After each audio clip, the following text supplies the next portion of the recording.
Bonjour ou bonsoir mesdames, mesdemoiselles et messieurs. Aujourd'hui, sur Radio du lycée Jules Garnier, nous vous proposons quelques extraits de Rhétorica, édition 2022.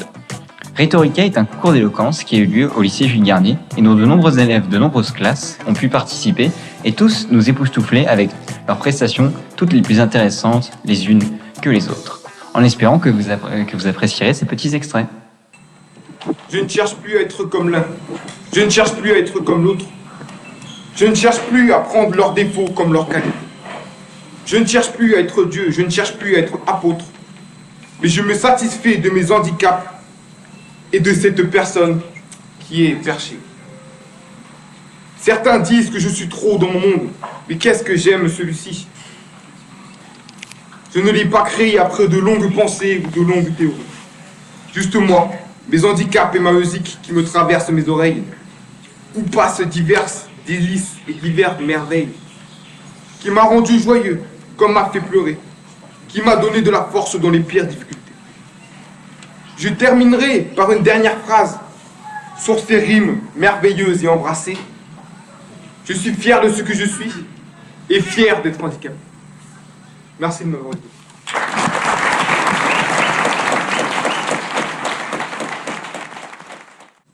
Aujourd'hui, nous ne pouvons plus fermer les yeux sur ce spectacle affligeant. Nous ne pouvons plus rester sourds au gémissement de celui qui nous considérait comme son maître, comme sa maîtresse, comme sa famille. Nous ne devons plus considérer les animaux comme des objets que nous achetons pour nous distraire un instant et que nous laissons là, sur le bas-côté de la route, attendant en vain notre retour. Mais réfléchissez. Réfléchissez avant de les laisser. Ils nous ont aimés, protégés, sans imaginer que nous puissions, méprisable ingratitude, nous séparer d'eux. N'oubliez pas, s'il vous plaît, nous sommes toute leur vie. On a longtemps cru que les animaux étaient des machines, mais on se trompait. Ils ont un cœur. Ils éprouvent des sentiments. Et souvent, leur amour, nous ne le méritons pas. Alors s'il vous plaît, arrêtez. N'abandonnez plus vos compagnons, nos amis les plus fidèles. Ils ont amplement mérité notre respect. Merci de votre attention. Ainsi, les personnes souriantes attirent les gens. Les amitiés sont plus sincères car il n'y a pas d'ambiguïté entre les personnes. Pourtant, parfois, certains individus préfèrent s'entourer d'amis riches ou influents pour obtenir en retour des privilèges. Dans ce cas, c'est une amitié purement hypocrite, purement intéressée, où seul l'avoir compte, et peu importe l'être. Dans ce cas-là, il vaut mieux être seul que mal accompagné. Il vaut mieux être qu'avoir. On n'a plus conscience des véritables richesses de la vie. On n'achète pas tout avec de l'argent. On achète une maison, mais pas un foyer. On achète des médicaments, mais pas la santé. On achète des plaisirs, mais pas le bonheur. J'ai trouvé ma devise. Deux verbes auxiliaires. Être vaut mieux qu'avoir. Merci de votre attention. Apprenez donc à vous aimer, bien que cela vous paraisse difficile. Car s'aimer soi-même, c'est le fait de s'accepter tel que nous sommes. Et je sais que pour me ressembler, je n'en doute pas une seule seconde, mais je sais que pour me ressembler, vous dépenseriez n'importe quelle somme.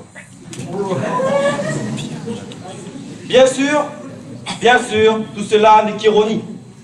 Ce monde, lui, est erroné. Mais malgré tout ce désarroi, j'aimerais que tout le monde se lève et applaudisse avec moi le fait que la perfection sur Terre n'existe pas. Encore une fois, je suis pessimiste. Pourtant, la perfection de mes qualités et tous ces complexes combinés nous permettent de nous aimer à n'importe quelle heure. Alors aujourd'hui, n'ayez aucune rancœur si, comme Cupidon, je vous tire une flèche en plein cœur. Merci, c'était tout pour moi.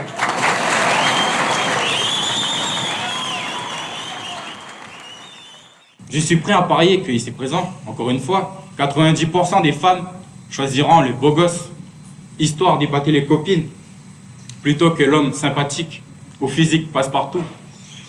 Et encore une fois, pour illustrer mes propos, il suffit de regarder les séries télévisées, ou nos séries Netflix, où les héroïnes tombent toujours amoureux du bad boy, qui est un peu délinquant, pauvre et pas très intelligent. Mais dans ce cas-là, où est la soi-disant beauté intérieure qui doit primer sur tout le reste? Je vous pose la question à vous tous, les femmes ici présentes, où est-elle?